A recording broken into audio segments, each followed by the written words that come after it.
Well, a print shop in Kentucky is under siege tonight because its owner, who's a Christian, doesn't want to endorse a gay pride event. Blaine Adamson is the founder and owner of Hands On Originals. It's in Lexington, Kentucky.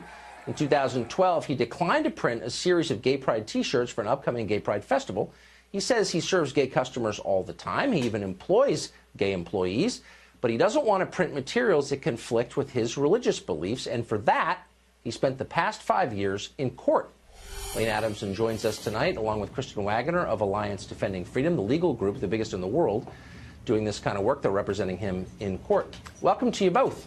Hey, thanks for having us. Thank you. Thank you for coming on. So, Blaine, the obvious question first, you say that it's not a question of disliking gay people, but that you have a religious problem with this. Explain that, if you would. Absolutely. I'll print for anybody. It doesn't matter who you are. It doesn't matter what message, it doesn't matter who you are, what your belief system is. What matters is what message you're asking me to print. And at Hands On Originals, we've shown over the history of our company that we employ gay employees, and we also print for gay people. It just depends on the message that they ask us to print. And one specific example, the very Pride Festival that we had the issue with, there was a lesbian band called Mother Jane, and we printed shirts for them for that event. Again, it wasn't because they performed at the event. It wasn't about who they are. It was about what messages we're being asked to print. And we find that we have to decline messages often because of my convictions. So it has here in your bio that you've declined to print shirts you thought were anti-Christian, but you've also declined to print messages you thought were anti-gay. Absolutely. One in particular was a shirt that just said homosexuality is sin.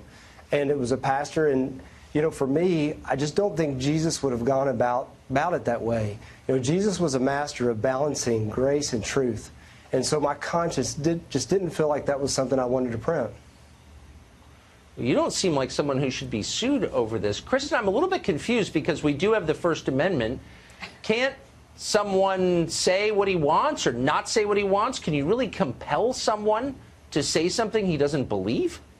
Well, you're absolutely right. The Constitution protects Blaine and others. It protects the right of creative professionals not to be forced to create messages, to express messages, or to celebrate events that violate their core convictions. And that freedom, if we want that freedom for ourselves, then we have to extend it to those with whom we disagree. Could I be sued for not writing a certain kind of novel or not having a certain kind of guest on this show? I'm serious.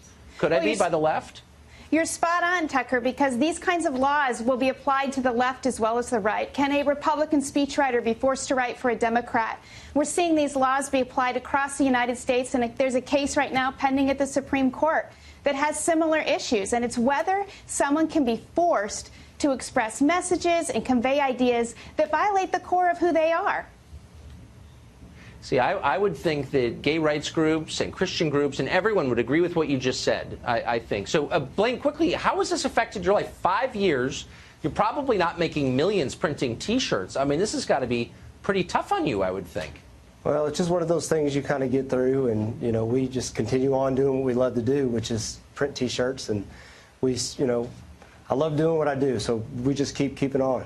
But, Tucker, one of the unique aspects of Blaine's case is that people of both sides are on Blaine's side. And so we do have hope that tolerance is a two-way street here. Well, they absolutely ought to be. Unfortunately, we're out of time, but I really wish you both luck in this. Thank you very much. Blaine, Christian. Thank you.